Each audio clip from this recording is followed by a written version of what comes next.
274 vote से आगे निकल चुके हैं। ये बड़ी खबर इस वक्त आपके टीवी स्क्रीन पर। सोनीपत में बीजेपी के मेयर प्रत्याशी छठे राउंड में बहुत आगे निकल चुके हैं। 13,274 वोट्स की लीड बना ली है इन्होंने।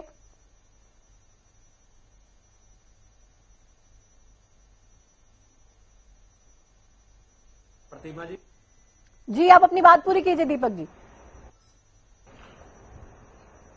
मैं ये कह रहा था कि ये जो इलेक्शन ईवीएम की बात जो हम कर रहे हैं इलेक्शन कमीशन की, वो 100% सही है। और आप देखिए हम भी कई जगह से जो है हाई कोर्ट से या सुप्रीम कोर्ट से अपने इलेक्शन जीते हैं। हमने ऐसा नहीं है कि हमने कहीं कोई रिपोर्ट फाइल नहीं की हुई। अब मैं इनको एक और संज्ञान दिला देना चाहता हूं। यही सोनीपत के उम्मीदवार राजीव जैन जी खुले आम इन्होंने पार्षद उम्मीदवारों को धमकियां दी कि भाई अगर तुम मुझे वोट नहीं करने जाओगे तो तुम काम किससे कराओगे, सरकार हमारी है, आपको एक भी काम नहीं करने दूंगा। ऐसी ऐसी थ्रेटनिंग देना लोकतंत्र के अंदर, आप बताइए इसका क्या प्रभाव होना चाहिए। और जनता क्या इनको वोट दे चुकी होगी? अगर जनता ऐसे थ्रेटनिंग व्यक्ति को वोट देती है तो ये तो जनता की समझ है। अब बात आ जाती है उकलाना की। नहीं, लेकिन आपको क्या लग रहा है, आपको क्या लग रहा है सोनीपत में जो बीजेपी के कैंडिडेट 13,200 वोट से भी ज्यादा डिफरेंस से आगे चल रहे हैं, तो ये जनता का मैंडेट नहीं है, आपको ये लग रहा है? देखिए मैं तो बार बार एक बात कह रहा हूं कि हमने निष्ठा से चुनाव लड़ा है।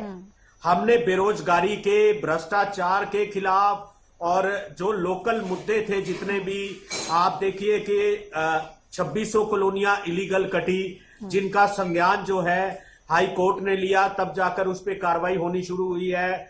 भू माफिया का राज है, सारा का सारा ऑर्गेनाइज्ड क्राइम है, शहरों के अंदर डेली लूटपाट की घटनाएं हो रही है, कोई कंट्रोल नहीं है। हजारों करोड़ों रुपए जो है व्यर्थ में, कभी टाइल उखाड़ी जाती है, कभी लगाई जाती है, कभी कुछ किया जाता है। और ये सौंदर्यकरण करना कोई बुरी चीज नहीं है, लेकिन आप सौंदर्यकरण की आड़ में अपने ही जितने भी ठेकेदार हैं उनको ठेके पर ठेका दे रहे हैं, उन्हीं की कमाई कर रहे हैं। आज अगर आप बीजेपी के नेताओं के सोर्सेज देखेंगे तो हजारों करोड़ों रुपए की संपत्ति इनके पास है। अब वो कहां से आई ये जांच का विषय है। और आप कह रहे हो कि ये इलेक्शन जो है बिल्कुल फेयर चल रहा है, ये ना तो फेयर है, ये बिल्कुल बायस इलेक्शन है। और मेरे को ऐसा लगता है कि अगर इनकी मंशा और नियत ठीक है तो इनको इलेक्शन का कोई ऐसा पैरामीटर बिठाना चाहिए था कि जिसके कारण जो विपक्ष आरोप लगा रहा है, और ये मेरे भाई जो बात कर रहे हैं रविंदर जी, इनसे मैं एक बात और पूछना चाहता हूं कि ये हड़ताल जो कर्मचारियों की, हमारे जो सफाई कर्मचारी हैं, ये शहरों में कूड़ा डाल रहे हैं, क्या इन्होंने आपको वोट दिया होगा? उस जनता ने आपको वोट दिया होगा? ये वोट आए कहां से हैं? ये 13,000 वोटों की लीड छठे राउंड में सोनीपत से चल रही है। आप देखिए उकलाना की बात करते हैं, मुझे बड़ी खुशी है कि निर्दलीय जीते हैं। हम जो है मैंडेट को स्वीकार करते हैं, बहुत बहुत बधाई हो उनको। चलो जो राज है अब लेकिन आपको लग रहा है जहां पर निर्दलीय जीत रहे हैं that is fine. Deepak ji आपको लग रहा है अगर निर्दलीय उकलाना में जीते, अध्यक्ष पद के लिए भी, वार्ड में भी तमाम उम्मीदवार निर्दलीय जीते तो वो ठीक है? मैंने ऐसा शब्द नहीं कहा। मेरी पूरी बात 2 मिनट दे दीजिए आप मुझे। मैं आपको, क्योंकि मुझे कहीं बाहर भी जाना है, मैं अपना कंक्लूड करके आपसे माफी चाहूंगा और रिक्वेस्ट है कि मेरे को जाने की परमिशन दे। तो मैं आपसे ये कहना चाहता हूं कि एक राजा था जो 2 कार्य बड़े अच्छे करता था और उनके पीछे जो है 98% जो काम होते थे वो सारे भ्रष्ट और गलत करता था। तो इन्होंने किसी ना किसी को तो जिताना है भाई। सारे के सारे अगर ये जीत जाएंगे फिर तो बिल्कुल ही प्रूफ हो जाएगा कि हाँ भी ये इलेक्शन जो है इलेक्शन कमीशन ने बायस किया है। अब कुछ हमें दे देते हैं, लेकिन ये है कि ये 100% गड़बड़ी का इलेक्शन है, ये जनता का मैंडेट नहीं है। ठीक है, 100% गड़बड़ी का इलेक्शन है, जनता का मैंडेट नहीं है। ठीक है सर, ठीक है, बस सबसे बात करनी पड़ेगी। अमनदीप केसरी जी भी हैं। अमनदीप जी, क्या लग रहा है आपको, वाकई में जनता का मैंडेट नहीं है? बिल्कुल प्रतिमा जी, बड़ा स्पष्ट तौर से आप अगर सारी चीजों को ध्यानपूर्वक देखेंगे, एनालाइज करेंगे सारे डाटा को, चुनाव जब से शुरू हुआ है, वोटिंग परसेंटेज कितनी रही, चुनाव किस तरीके से भारतीय जनता पार्टी लड़ रही है, किस प्रकार से जो वार्डों का आरक्षण हुआ और हाईकोर्ट में चुनौतियां हुई, तो अगर आप सभी चीजों को ओवरऑल देखेंगे और किस प्रकार से जो जनता के अंदर रोष है, लेकिन ये बात बिल्कुल सच है कि कांग्रेस पार्टी कहीं पर भी चुनाव में, खास करके कांग्रेस की लीडरशिप ने कोई ढंग से चुनाव लड़ा ही नहीं। जनता के इतने रोष होने के बाद भारतीय जनता पार्टी तो ये मैंडेट, कोई ऐसा कोई मैंडेट हरियाणा प्रदेश निकाय चुनाव में नहीं दिख रहा कि भारतीय जनता पार्टी को लोगों ने बड़ा चाव से चुना है। आप देखेंगे मुलाना में हमारी समर्थित निर्दलीय प्रत्याशी सोनी जी जीती हुई और 3000 वोटों से भाजपा प्रत्याशी आ रही है। जबकि ये एक बहुत बड़ी चीज होती है कभी जबकि सरकार जिसकी हरियाणा प्रदेश में हो और निकाय चुनाव, नगर परिषद के चुनाव में कोई दूसरा अपोजिट पार्टी जीत जाएगी तो उसका मतलब क्लियर होता है। लेकिन अंबाला में मैं इस पे आपका रिएक्शन चाहूंगी। पहले नंबर पे भले ही अक्षता सैनी चल रही, लेकिन दूसरे नंबर पे निर्दलीय उम्मीदवार जिसको आईएनएलडी ने समर्थन भी दे रखा है, वो दूसरे नंबर पे चल रही है। कड़ी टक्कर और कांग्रेस की उम्मीदवार तीसरे नंबर पे है वहाँ पे। मैं वही कह रहा हूँ कि भाई अगर आप दोनों के जो विपक्षी वोट मिला दिए जाए तो भारतीय जनता पार्टी यहाँ भी नहीं टकरी। और अभी तक मैं, प्रतिमा जी आप तो अम्बाला से भली भांति परिचित है, आपको मैं बता दूं 6 वार्डों में भाजपा ने बेशक जीत दर्ज करी है, लेकिन 6 वार्डों के अंदर भी यही रुझान है, कहीं 30 वोटों से कहीं 40 वोटों से। अगर जो विपक्षी पार्टियों के पार्षद हैं उनको वोट मिला दिए जाए तो भारतीय जनता पार्टी कहीं भी टिक नहीं है। विपक्षी पार्टियों के पहले दिल मिलेंगे, दोनों मिलकर चुनाव लड़ेंगे, तभी तो ये सारी चीजें होंगी ना। उससे पहले प्रतिमा जी जो हमें फैक्ट ये देखना कि अम्बाला और पंचकूला में खासकर जब सांसद कांग्रेस के हैं, विधायक दोनों कांग्रेस के हैं, लेकिन उन्होंने क्या, आप भी रिपोर्ट दिखाते, उन्होंने चुनाव ही नहीं लड़ा, वो चुनाव के अंदर कहीं नजर ही नहीं आए। आप ये बिल्कुल सही बात करें कि कांग्रेस और जगह बिजी थी, आपस में उलझने में बिजी थी, कोई पदयात्रा में जाने में था, लेकिन जो इतना महत्वपूर्ण चुनाव हरियाणा प्रदेश में लड़ा जा रहा था, और ऐसे ही सोनीपत में भी हुआ। सोनीपत में तो मेयर कैंडिडेट ने बहुत ही डाइसी हो गया अगले दिन। तो इस प्रकार से जब इस प्रकार की चीजें अगर मुख्य विपक्षी दल करेगा तो और बड़ा थोड़े मार्जिन से भारतीय जनता पार्टी जीतेगी। तो इस मैंडेट को क्या कहा, इस मैंडेट को पॉपुलर मैंडेट नहीं कह सकते। नहीं तो आपको लग रहा है कि भाई अभी कम से कम विपक्ष के तमाम जो पार्टियां हैं, विपक्ष के तमाम जो नेता हैं, वो उनको एक मंच पे आना होगा। बीजेपी से लड़ना है तो सबको हाथ मिलाना होगा कि भाई हम सब वर्सेस बीजेपी। नहीं प्रतिमा जी, हमने पहले भी बहुत बार कहा कि जब इंडिया गठबंधन का जो नींव है, माननीय नीतीश कुमार जी ने इंडियन नेशनल लोकदल की रैली के अंदर देवीलाल जी के सम्मान दिवस में फतेहाबाद में रखी 2023 में, उन्होंने कहा कि भाई अगर मोर्चा बनाना है तो भाई कांग्रेस को साथ लेकर के चलना पड़ेगा। लेकिन कांग्रेस क्या कर रही थी, कांग्रेस ने उसी नीतीश कुमार को जिन्होंने इंडिया गठबंधन की नींव रखी उसी को हटा दिया। और यहाँ पर, और ये ऊपर से लेके नीचे तक, तो ये बड़ा स्पष्ट है। ईवीएम पे दोष तो हम बाद में भी, लेकिन जब जनता इसमें आक्रोशित है भारतीय जनता पार्टी के जनविरोधी नीतियों के खिलाफ और विपक्ष होने के नाते हम उस आक्रोश को, जनता तो तैयार है भाजपा बदलने के लिए, लेकिन कहीं ना कहीं विपक्षी पार्टियां, खासकर से मुख्य विपक्षी दल कांग्रेस जो है उसका रवैया नहीं है। और जैसे कि हम बार बार बात करते हैं कि भूपेंद्र सिंह हुड्डा जी की बड़ी मिलीभगत भारतीय जनता पार्टी के साथ है और इस प्रकार से ये जीत हो रही है भारतीय जनता पार्टी की। ठीक है रविंद्र जी, सबकी बातें आपने सुन ली। बहुत सारे सवाल आपके लिए इकट्ठा हो गए क्योंकि सब कोई आप पे ही सवाल दाग रहा है, आप पे ही सवाल उठा रहा है और आप ही से सवाल पूछ रहा है, इसलिए जवाब आप जल्दी से दे दीजिए।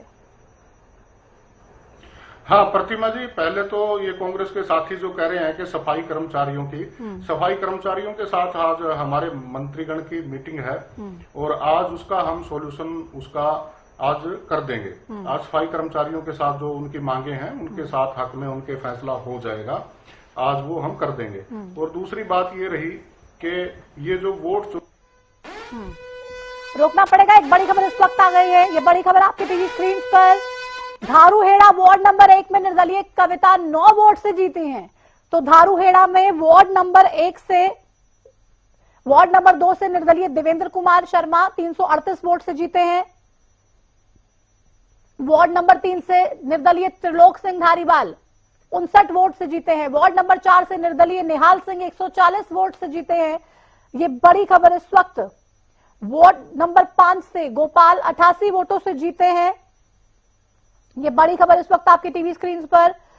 वार्ड नंबर 6 से निर्दलीय कृष्णा 164 वोटों से जीती हैं। ये बड़ी खबर इस वक्त आपके टीवी स्क्रीन पर। वार्ड नंबर 7 से निर्दलीय मोनिका 144 वोट से जीती हैं।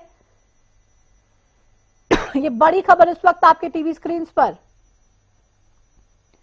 धारूहेड़ा के ये नतीजे आपको दिखा रखे हैं आपके टीवी स्क्रीन पर। धारूहेड़ा नगर पालिका चुनाव, और यहां पर कौन से वार्ड में कौन जीता है ये हमारे टीवी स्क्रीन पर आप देख रहे हैं। वार्ड नंबर 10 से निर्दलीय अमित जीते हैं। वार्ड नंबर 11 से निर्दलीय रीना रानी जीती हैं।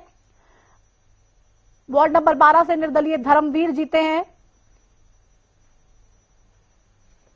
वार्ड नंबर 13 से प्रिया कुमारी 126 वोट से जीती हैं। ये बड़ी खबर इस वक्त आपके टीवी स्क्रीन पर। वार्ड नंबर 14 से निर्दलीय अनिल कुमार 83 वोट से चुनाव जीते हैं। वार्ड नंबर 15 से निर्दलीय किरण 201 वोट से चुनाव जीती हैं। वार्ड नंबर 16 निर्दलीय मनीषा सैनी 3 वोट से चुनाव जीती हैं। ये बड़ी खबर इस वक्त आपकी टीवी स्क्रीन पर। वार्ड नंबर 17 निर्दलीय मनसा सैनी 195 वोट से चुनाव जीती हैं। वार्ड नंबर 18 से निर्दलीय समित्रा देवी 234 वोट से चुनाव जीती। ये बड़ी खबर इस वक्त आपके टीवी स्क्रीन पर। धारूहेड़ा में हम आपको नतीजे बता रहे हैं। हालांकि अध्यक्ष पद के चुनाव को लेकर अभी तक कोई अपडेट ज्यादा सामने नहीं आए, लेकिन तमाम जो वार्ड वाइज रिजल्ट है वो हम आपको दिखा रहे हैं अपने टीवी स्क्रीन पर। धारूहेड़ा का वापस अपनी डिबेट पर आते हुए रविंद्र जी आप अपनी बात पूरी कीजिए। हाँ प्रतिमा जी, एक तो जो ये नगर पालिकाएं थी, यहाँ का 2 नगर पालिकाओं का, धारूहेड़ा का और कुलाना का, यहाँ का फैसला हमने लोकल टीम के ऊपर छोड़ दिया था कि वहां पर पार्षद के जो चुनाव हैं वो हम सिंबल पे लड़े या ना लड़े, ये वहां की जो हमारी लोकल यूनिट थी उसने फैसला किया और वहां पे हमने सिंबल पे पार्षदों के चुनाव नहीं लड़े। दूसरी बात मैं ये कहना चाहूंगा कि ये जो इनका जो स्थानीय निकाय के अंदर कांग्रेस का जो सफाया किया है, वो सफाया राहुल गांधी की उस यात्रा ने किया है, ब्रजेंद्र सिंह की यात्रा ने, क्योंकि इनके जो पहले 9 बागी हो गए थे, 5 इन्होंने सस्पेंड कर दिए थे और जो 4 थे, 4 के खिलाफ इनकी कार्रवाई पेंडिंग है। उसके बाद जो इनके भूपेंद्र हुड्डा जी और सीएलपी लीडर, उनके खिलाफ सारे हरियाणा के विधायकों के अंदर एक बहुत बड़ी बगावत थी। 9 विधायकों ने सीधे सीधे कहा था कि उनको इनका नेतृत्व पसंद नहीं है और उसी के कारण इन्होंने कहा था कि ब्रजेंद्र सिंह जो है उसका पार्टी, उसकी यात्रा का पार्टी से कोई संबंध नहीं है। लेकिन राहुल गांधी जी उसकी यात्रा के अंदर चले गए। बार बार भूपेंद्र हुड्डा के मना करने पर और बार बार जो इनके प्रभारी थे उन प्रभारी के कहने के मना करने के बाद भी फिर भी यात्रा के अंदर चले गए और उस यात्रा के अंदर इनके तमाम जो सांसद थे, 1-2 सांसद ने छोड़ करके बाकी ने सभी ने दूरी बना ली थी। और काफी विधायक जो हैं, उस दिन भी 3-4 विधायक जो हैं, उन्होंने इसके ऊपर अपने ट्वीट किए थे और फेसबुक के ऊपर या सोशल मीडिया के ऊपर उन्होंने कहा था कि ये यात्रा के अंदर राहुल गांधी जी का जाना ठीक नहीं है। और उस यात्रा के अंदर भी इन्होंने वहां से अपने चुनाव के लिए कोई मैसेज नहीं दिया। उससे जो है जनता के ऊपर, जो हरियाणा के जो स्थानीय निकाय के चुनाव चल रहे थे, उनके ऊपर गलत मैसेज गया है। और इनेलो के जो मेरे साथी कह रहे थे कि उन्होंने वहां पे आजाद प्रत्याशी को समर्थन दे दिया, इन्होंने तो राज्यसभा के अंदर भी कांग्रेस को समर्थन दे दिया था। तो भारतीय जनता पार्टी के कारण इनकी पहली बार सरकार आई थी तब भी भारतीय जनता पार्टी इनके साथ थी। उसके बाद भी चौधरी देवीलाल के परिवार के अंदर, सारे परिवार के अंदर, सबके साथ गठबंधन के अंदर भारतीय जनता पार्टी। आपने भी तो खूब समर्थन मांगा राज्यसभा चुनाव में रविंद्र जी इंडियन नेशनल लोकदल से, लेकिन पता नहीं आपकी बात कहाँ फंस गई, कहाँ अटक गई और हो नहीं पाई। प्रतिमा जी, हमने नहीं मांगा, आजाद प्रत्याशी ने मांगा। जो हमें वो आजाद प्रत्याशी आज भी आपकी पार्टी के उपाध्यक्ष हैं। प्रतिमा जी, जो आजाद बनके राज्यसभा के अंदर आएगा वो पार्टी का मेंबर पार्लियामेंट नहीं होगा, वो आजाद ही काउंट होगा। नहीं, मैंने मेंबर ऑफ पार्लियामेंट नहीं कहा है, मैं ये कह रही हूँ कि वो आजाद प्रत्याशी सतीश नांदल की जो आप बात कर रहे हैं, वो आजाद प्रत्याशी आज भी भारतीय जनता पार्टी के प्रदेश उपाध्यक्ष हैं। मैं ये कह रही हूँ आपसे। प्रतिमा जी, भारतीय जनता पार्टी की जो आज सबसे बड़ी दुनिया की पार्टी है, लेकिन जो आजाद बनकर के आएगा, निर्दलीय बनकर के आएगा, वो भारतीय जनता पार्टी का मेंबर पार्लियामेंट नहीं कहला सकता, वो आजाद ही रहेगा। नहीं तो मैं तो ये नहीं कह रही वो नहीं कहलाएगा या कहलाएगा, इस बात का तो सवाल ही नहीं है। मैं सीधी से यही बात कह रही हूँ, आप जिस प्रत्याशी को बार बार